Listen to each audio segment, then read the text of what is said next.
विशाल जी शाम का अखबार उठाने के लिए अपने कमरे से बाहर निकलकर पोर्च तक आ गए थे। शाम के आसपास का कुछ समय था और चारों तरफ घर लौटते पक्षियों की आवाज गूंज रही थी। शाम का पेपर उठाकर वापस लौटते ही विशाल जी का ध्यान अचानक तेजी से गेट की ओर बढ़ती कार की तरफ गया। कार की स्पीड बहुत तेज थी और उसमें चल रहे म्यूजिक सिस्टम की आवाज बाहर तक सुनाई दे रही थी। विशाल जी ने 1 मिनट के लिए ठहर कर देखा और आश्चर्य में पड़ गए, क्योंकि वो गाड़ी अभय की थी। उन्होंने अपने आप से कहा, चुन्नू और इतनी जल्दी, और वो भी इस तरह गाड़ी चलाकर घर लौटा है। आखिर मसला क्या है? वो इससे ज्यादा कुछ सोच पाते उससे पहले अभय गाड़ी गेट पर ही पार्क कर पोर्च तक आ चुका था। विशाल जी ने उसकी तरफ देखते हुए कहा, चुन्नू, आज इतनी जल्दी घर आ गए? और बेटा ये बताओ कि तुमने आज सुबह खाया क्या था? बड़े फास्ट एंड फ्यूरियस बने घूम रहे हो। अपने पापा की ये बात सुनकर अभय शर्मा गया और धीरे से बोला, नहीं पापा, ऐसी तो कोई बात नहीं है। बस आज काम जल्दी खत्म हो गया तो जल्दी घर लौट आया हूँ। बाकी तो सब एज यूजुअल। विशाल जी उसकी चमकती आंखों के भीतर तक झांकते हुए बोले, मुझे लगता तो नहीं चुन्नू कि सब एज यूजुअल है, क्योंकि तुम और इतनी तेज गाड़ी चलाओ ऐसा आज तक तो हुआ नहीं है। अब तुम कहते हो तो हम मान लेते हैं। विशाल जी को कोई भी जवाब ना देते हुए अभय मुस्कुराकर घर के भीतर चला गया। विशाल जी वहीं पोर्च में रखी एक प्लास्टिक की कुर्सी पर बैठकर अखबार देखने लगे, मगर उनका ध्यान अखबार से ज्यादा चुन्नू की उन चमकती 2 आंखों पर था जो उन्होंने अभी अभी देखी थी। विशाल जी मन ही मन कुछ सोचकर धीरे से मुस्कुरा दिए और अखबार पढ़ने लगे। अभय अपने कमरे में पहुंच चुका था।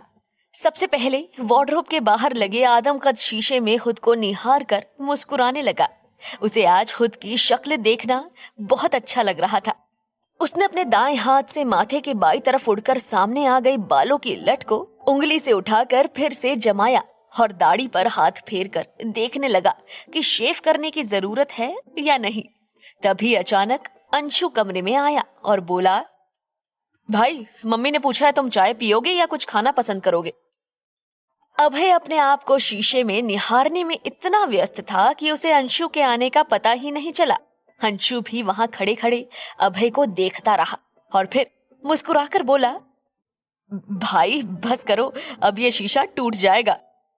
ये बात सुनकर अभय का ध्यान अंशु की तरफ गया और वो उसे देखकर खिलखिलाकर हंस पड़ा।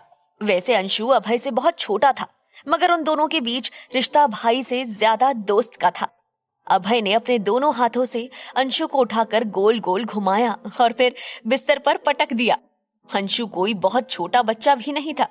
वो जीवन में पहली बार अपने भाई के इस तरह के व्यवहार को देख रहा था। उसने चिल्लाकर कहा, भाई ये क्या कर रहे हो? भाई छोड़ो मुझे, मैं गिर जाऊंगा यार, मुझे लग जाएगी, छोड़ो मुझे। बिस्तर पर गिरे हुए अंशु ने गुस्से में अभय की ओर देखा और कहा, ये क्या मजाक है भाई? मुझे लगता है आपका बचपन वापस लौट रहा है। अभय ने मुस्कुराते हुए उससे कहा, अंशु, मुझे अभी उसके साथ डिनर पर जाना है यार। अंशु ने घूर कर अभय की तरफ देखा और अपनी गोल गोल आंखों को घुमाते हुए इशारे से प्रश्न किया, किसके साथ?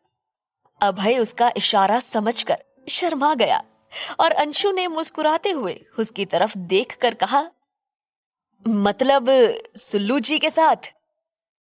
अभय ने सहमति में अपना सिर हिला दिया और धीमे धीमे मुस्कुराने लगा। उसके चेहरे से पहले प्यार का गुलाबी रंग साफ झलक रहा था। अंशु ने ये देखकर जोर से कहा, रियली? ये तो चमत्कार ही हो गया भाई, आप तो बड़े छुपे रुस्तम निकले। सीधे डिनर तक बात पहुंच गई और हमें बताया तक नहीं। अच्छा भाई, रोने धोने के लिए हमारा कंधा और डिनर के लिए वो लड़की। सचमुच कलयुग है भाई, बहुत खराब जमाना आ गया है।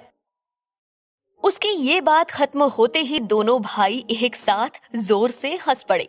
इसके बाद अंशु ने अगले 1 घंटे तक अभय को तैयार होने में पूरी मदद की, बिल्कुल वैसे ही जैसे शादी के समय दूल्हे के दोस्त उसे सजाते हैं। अभय का शर्ट, उसके कफलिंग्स, रुमाल, यहाँ तक कि शूज कौन से पहने जाएंगे, ये भी अंशु ने तय किया। वो भागकर अपने कमरे में कोई भड़कीला सा परफ्यूम और विचित्र सा गॉगल भी ले आया था, मगर अभय ने जैसे तैसे उसे इनकार किया।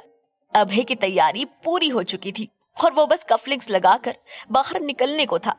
तभी उसने घड़ी देखी, अभी तो बस 6 ही बजे थे और उसे विजयनगर चौराहे पर पहुंचने में केवल 10 मिनट लगने वाले थे।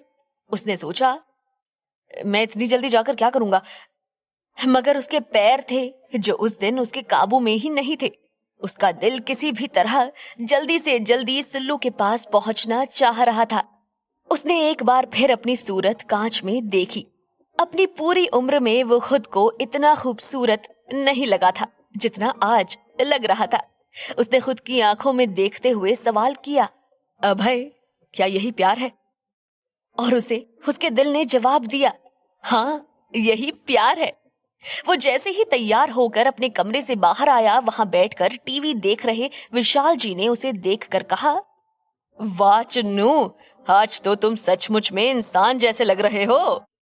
उनके इस मजाक पर नीलम जी नाराज हो गई और बोली, आपको तो हर समय बस मजाक सूझता है, ये नहीं कि बेटी की तारीफ करे और बस लगे टांग खींचने। चुन्नू, तू जा, जहां जा रहा है वहां जा, इनकी बात पर ध्यान मत दे। लेकिन विशाल जी इस बात से कहां मानने वाले थे।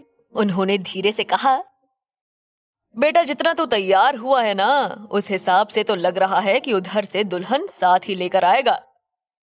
ये बात अभय ने सुन ली थी, मगर वो तब तक जूते पहनकर उस कमरे से बाहर निकल चुका था, इसलिए वो बस शर्मा कर मुस्कुरा दिया, लेकिन कुछ बोला नहीं। इधर विशाल जी, अंशु, निशी और नीलम जी इस बात पर हंस दिए।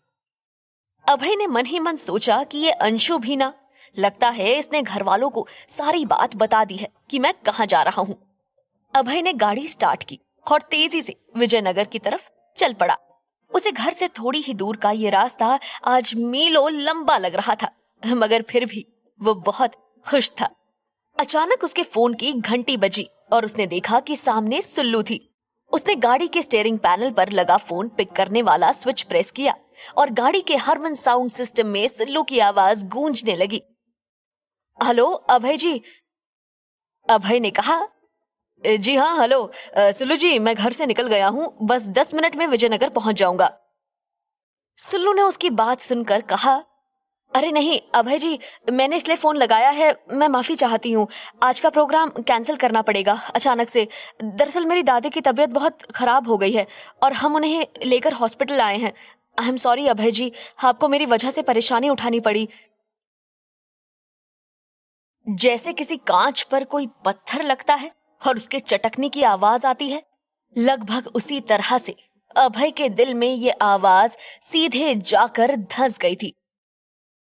उसने बहुत धीमी आवाज में सुल्लू को जवाब दिया, सुल्लू जी, कोई बात नहीं, फिर कभी।